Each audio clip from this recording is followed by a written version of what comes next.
बरसों पहले Indian cinema में एक जीनियस आया था जिसका नाम था गुरुदत्त। आज भी उनकी फिल्में आप देखेंगे ना तो हर बार कुछ नई खूबसूरती, कुछ नया गहरापन नजर आएगा। वो खुद भी बहुत गहरे थे। बस एक दिन तय किया अब और नहीं जीना और दुनिया को अलविदा कह दिया। उनके जाने पे, उनकी मौत पे कैफी आजमी साहब ने ये लिखा था, रहने को सदा दहर में आता नहीं कोई, तुम जैसे गए ऐसे भी जाता नहीं कोई, डरता हूं कहीं खुश्क ना हो जाए समंदर, राख अपनी कभी आप बहाता नहीं कोई। एक बार तो खुद मौत भी घबरा गई होगी, यूं मौत को सीने से लगाता नहीं कोई।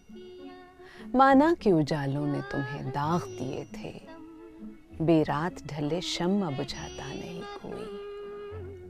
साकी से गिला था तुम्हें मैखाने से शिकवा, अब जहर से भी प्यास बुझाता नहीं कोई।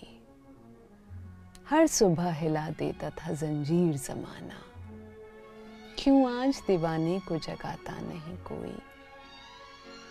अर्थी तो उठा लेते हैं सब अश्क बहा के, नाज़े दिले बेताब उठाता नहीं कोई।